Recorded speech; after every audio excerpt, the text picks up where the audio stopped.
Sa mga oras na ito, atin na muling pag-aaralan ang The Voice in Speech and Song, Chapter 51 na po tayo, entitled Pagpapakinis at Pagiging Seryoso ng Ugali. So dito natin mapag-aaralan kung papaano na ayon sa Ebanghelyo ang ating mga ugali. Sabi sa 2 Timothy chapter 4 verse 2, ipangaral mo ang salita, maging handa kung ito ay napapanahon at kung hindi napapanahon. Pagwikaan, pagsalitaan, at parang pangaralan mo sila ng may buong pagtatyaga at pagtuturo. So sa key text pa lang natin mga kapatid, ipinapakita na dito na kung paano tayo gumawa, kung paano natin ituro ng tama ang katotohanan. Hindi lang basta-basta na sinabi mo yung katotohanan sa isang tao, kundi kailangang maipakita mo sa iyong buhay ang katotohanan ito. Dahil marami ngayong nagpapanggap, pero wag po tayong ganun. Wag lamang tayong tagapagsalita lang. Kailangan tagatupad din. Kaya nga dapat pangaralan natin mismo yung ating mga sarili. Saliksikin po natin ang ating mga puso. Kung ang atin po bang willingness, ang atin po bang kalooban ay naayon sa kalooban ng Diyos. Sabi dito sa paragraph 1 ng The Voice Speech and Song 298, hindi na kailangan ang nakakagulat na paraan. Inaanyayahan kayo ng Panginoon na magsagawa ng tiyak na pagpapabuti sa inyong paraan ng paghahayag ng katotohanan. Hindi ninyo kailangang magsalita na makapukaw damdamin. Sabihin ang salita tulad ng ginawa ni Kristo, ang anak ng Diyos, sa pagpapahayag ng salita. Ang mga mararahas na galaw ay malaki ang binabawasan sa mga impresyon na nais iparating ng katotohanan sa mga puso ng tao at pinahihina ang lakas ng mga pagpapakita ng Espiritu ng Diyos. Binubura nila ang mga seryosong impresyon ukol sa salita ng Diyos na nagnanais ang mga banal na anghel na maiparating sa mga isipan. So ito po ang ating pakatandaan. Habang po tayo ay nagsasalita sa mga tao, binabahagi ang salita ng Diyos, ay hindi na po kailangang napakadaming mga salita o yung gumagamit tayo ng mga salita na nagbibigay bugso ng damdamin. Hindi po ganon. Kailangan kung ano po yung kalooban ng Panginoon, ano po yung nais iparating ng Diyos sa mga tao, yun po yung ibahagi natin. Huwag po tayong napakadaming mga salita na sinasabi natin, ngunit hindi po natin maipakita sa gawa. Kasi nagiging isa po tayong tinkling symbols sa mga bagay na yun. Magaling lang tayong magsalita, ngunit hindi nakikita sa gawa. Kaya kung ano yung nararapat bilang tagapagsalita o yung sermon na pinakamatibay na maibahagi natin sa mga tao, kundi yung ating mga gawa na maipakita po sa kanila ang pag-ibig ng Diyos. At wag na lamang po tayong napakadaming mga sinasabi. Kaya inaanyayahan tayo ng Panginoon na maibahagi ang katotohanan na naaayon sa kanyang kalooban. Kaya ang sabi sa Matthew 6 verse 1, pag-ingatan ninyo na hindi ninyo gawin ang inyong mga gawain ng katwiran sa harap ng mga tao upang makita nila ito. Kung hindi ay wala kayong matatanggap na gantimpala mula sa Ama na nasa langit. So ito po yung ating tatandaan, na kung ang ating pagbabahagi ng salita ng Diyos ay nagbibigay lamang ng kapurihan sa ating mga sarili, ay magiging wala pong silbi iyon. Parang naangkin na po natin yung gantimpalang nais natin. Kasi parang pinupuri lang naman tayo ng mga tao. Ang nais ng Panginoon na iparating natin sa mga tao, yung kabutihan niya mismo, hindi yung ating sarili. Na maparangalan po natin ang ating Panginoon sa puso natin at the same time sa ibang tao. Na maipakita po natin yung karakter, yung personalidad ng Diyos sa buhay natin.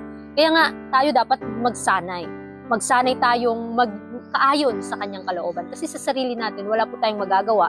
Tanging ang Diyos po ang nakakaalam. Kaya pinadala niya ang kanyang kaisa-isang isinilang na anak upang tayo ay magwagi sa laban at maipakita po natin yung personalidad ng Diyos o yung kanyang karakter. Kaya sa Philippians chapter 1:27, nagsasabi diyan na mamuhay lamang kayo na karapat-dapat sa ebanghelyo ni Kristo. Gawin ninyo ito upang kahit darating ako para makita kayo o kung wala ako, marinig ko sana ang tungkol sa kung paano kayo tumatayong matibay sa iisang espiritu. Ninanais kong marinig na kayo ay nasa iisang kaluluwa na magkakasamang nagsisikap para sa pananampalataya ng ebanghelyo. So ito po yung nais ng Diyos para bawat sa isa sa atin, lalo na kapag nakakaalam tayo ng katotohanan, kailangan ang ating buhay ay naaayon po kung ano yung nasusulat, ano yung katotohanan na nalaman natin. Kaya kailangan mamuhay tayo sa pamamagitan ng biyaya ni Kristo, mamuhay tayo naaayon sa kanyang kalooban. Kasi mas very effective po yung sermon na nakita sa buhay kaysa sa sinalita mo lang o sinabi mo lang.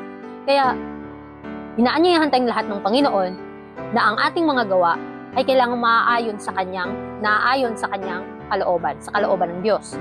Kaya isa ding paalala sa atin na ito yung ninanais ng Panginoon na maipakita sa kanyang bayan yung karakter niya upang hindi lamang tayo panay salita, panay lecture, o punong-puno na tayo ng kaalaman patungkol sa mga theology, but if we look unto Christ, sa panahon na tayo ay sinusubok, paano po ba natin mai-apply ang kanyang kalooban? Kaya sabi dito, mga baluktot at hindi maayos na kilos.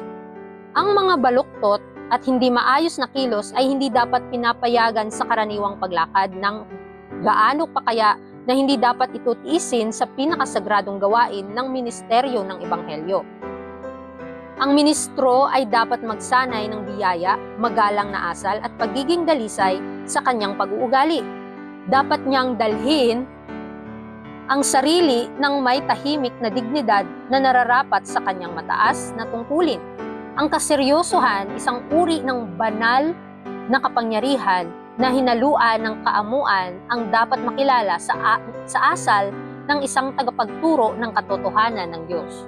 So kung tayo po pala ay nagiging tagapagturo ng katotohanan ng Diyos, ay tinuturuan po tayo ng Panginoon paano natin ipinapakita yung kabutihan ng Diyos. Yung mabuting asal kung paano maipahayag ang ugali ng ating Panginoon. Kasi sa sarili natin, nasa proseso po yan. Mismo yung sarili natin, yung kaaway natin mga kapatid.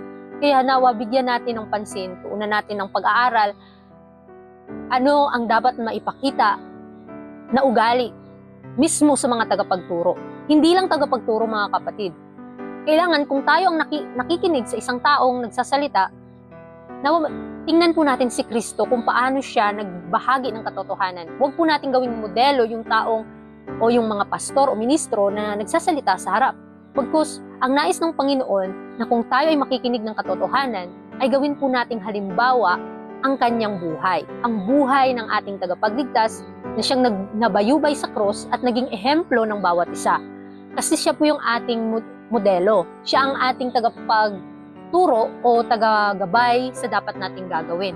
Kaya wag nawa tayong mawala sa landas na ating nais na tahakin.